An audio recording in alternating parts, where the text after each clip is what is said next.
इस बलिदान दिवस को एक आगामी आंदोलन के रूप में आज सब ने श्रद्धांजलि देते हुए संकल्प लिया। आने वाली हमारी किसान पीढ़ी इसको मनाती रहेगी। उन्होंने पूरे देश, पूरे प्रांत में एक आंदोलन की शुरुआत की थी। जिंदाबाद जिंदाबाद, संयुक्त किसान मोर्चा जिंदाबाद जिंदाबाद जिंदाबाद।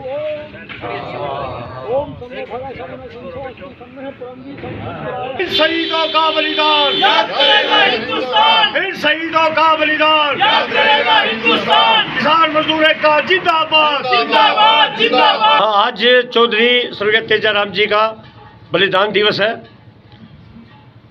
नागपुर आंदोलन में वो शहीद हो गए थे, जिनके यहाँ हर वर्ष बलिदान दिवस मनाया जाता है। आज उसी कड़ी में पूरे प्रदेश के कोने कोने से हमारे सभी किसान नेता, किसान मजदूर भाई यहाँ किसान भवन में एकत्रित हुए और उनको याद किया और इस बलिदान दिवस को एक आगामी आंदोलन के रूप में आज सब ने श्रद्धांजलि देते हुए संकल्प लिया कि किसान और मजदूर के लिए जो देश बचाने का, संविधान बचाने का, खेती और किसानी फसल और नस्ल जो बचाने का जो आंदोलन संयुक्त किसान मोर्चा के आह्वान पर जो लड़ा जा रहा है, उसके लिए सभी ने आज प्रेरणादायक होकर के संकल्प लिया।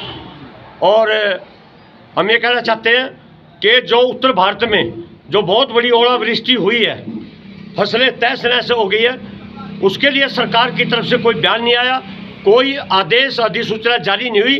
तो उसके लिए 13 फरवरी को यमुनानगर में जो प्रदेश का शिक्षा मंत्री है कंवरपाल गुर्जर जी, हम उसके आवास पर किसान पंचायत लेकर के जा रहे हैं कि उन किसानों के मुआवजे का क्षतिपूर्ति नुकसान के करवाई जाए। तो उसके लिए भी आज अपील की गई और हम श्रद्धा सुमन अर्पित करते हैं अपने इस तेजाराम योद्धा जी की तरफ से, जिन्होंने किसान कौम के लिए अपना बलिदान दिया, उनको नमन करते हुए फिर उनके दिए मार्ग पर चल करके किसान मजदूर के हितों के लिए आंदोलन हमारा जारी रहेगा। कोई भी शहीद होता है तो हम उसकी यादगिरी के लिए और उसको नमन करते हैं और उसको मनाते रहेंगे। आने वाली हमारी किसान पीढ़ी इसको मनाती रहेगी। तेजाराम जी के शहीदी दिवस पर सभी लोग हर वर्ष इकट्ठे होते हैं।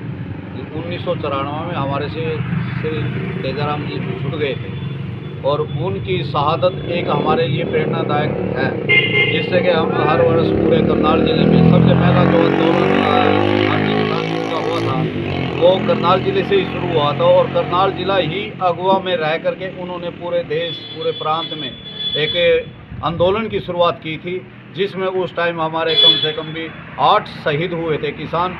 और उसके बाद हमारे लगातार शहीदी होती रही और हम हर वर्ष भारतीय किसान यूनियन की तरफ से लगातार इनकी शहीदी दिवस मना रहे हैं और उन जो रास्ते हमारे लिए खोल रहे थे, जिसलिए वो लड़े थे, उन रास्तों को लेकर के हम लगातार उनमें प्रयासरत हैं ताकि हम उनके कार्यों को पूरा कर सकें। और जब तक किसानों के साथ अन्याय होता रहेगा, चाहे ये सरकार हो चाहे दूसरी सरकार हो, हम सरकारों की किसी की बात नहीं करते, लेकिन हम बात करते हैं सरकारों की।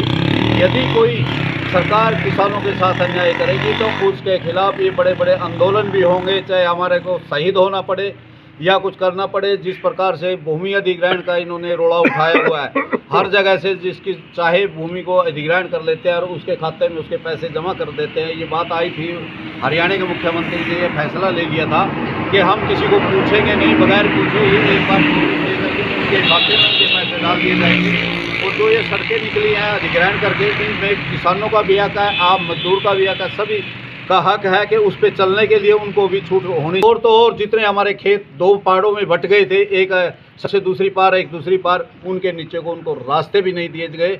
हम रास्तों के लिए भी लड़ेंगे, पानी के रास्तों के लिए भी लड़ेंगे, क्योंकि हमारे रजवाए जो